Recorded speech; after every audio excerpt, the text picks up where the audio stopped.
Hi friends, దొండకాయ fry ఎలా తయారు చేసుకోవాలో చూసేయండి ఫ్రెండ్స్. ముందుగా స్టవ్ ఆన్ చేసుకొని కడాయి పెట్టుకోవాలి. 2 స్పూన్స్ ఆయిల్ వేసుకోవాలి.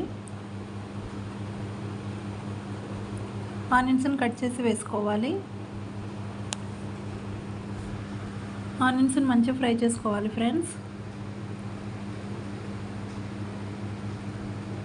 చూడండి, ఇక్కడ మనకు ఆనియన్స్ ఫ్రై అవుతున్నాయి. ఇప్పుడు కొద్దిగా కరివేపాకును వేసుకొని ఫ్రై చేసుకోవాలి.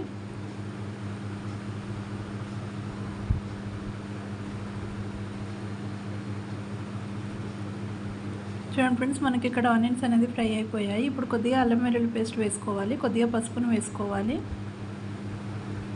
వేసుకొని మంచిగా ఫ్రై చేసుకోవాలి ఫ్రెండ్స్.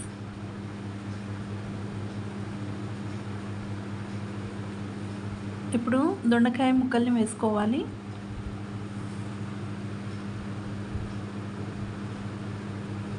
దొండకాయ ముక్కల్ని వేసుకొని ఒకసారి మొత్తం కలిపేసుకోవాలి.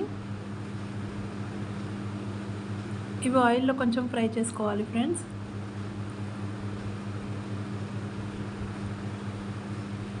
ఇప్పుడు స్పైసీనెస్కి తగ్గట్టుగా కారం వేసుకోవాలి. రుచికి సరిపడా సాల్ట్ వేసుకోవాలి. కొంచెం ధనియా పౌడర్ వేసుకోవాలి. కొద్దిగా గరం మసాలా వేసుకోవాలి. కొంచెం జీడిపప్పు పౌడర్ వేసుకోవాలి. కొంచెం కొబ్బరి పౌడర్ వేసుకోవాలి. కొంచెం పల్లి పౌడర్ వేసుకోవాలి. కొద్దిగా జీలకర్ర పౌడర్ వేసుకోవాలి. వేసుకొని ఒకసారి మొత్తం కలిపేసుకోవాలి ఫ్రెండ్స్.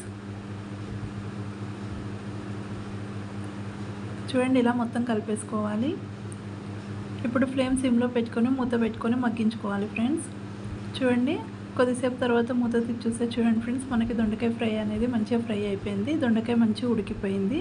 ఇప్పుడు ఒకసారి మొత్తం కలిపేసుకొని కొద్దిగా కొత్తిమీర వేసుకోవాలి ఫ్రెండ్స్. కొత్తిమీర వేసుకొని ఒకసారి మొత్తం కలిపేసుకొని స్టవ్ ఆఫ్ చేసేసుకుందాం. అంతేనండి, దొండకాయ ఫ్రై రెడీ. నచ్చితే లైక్, షేర్ అండ్ సబ్స్క్రైబ్.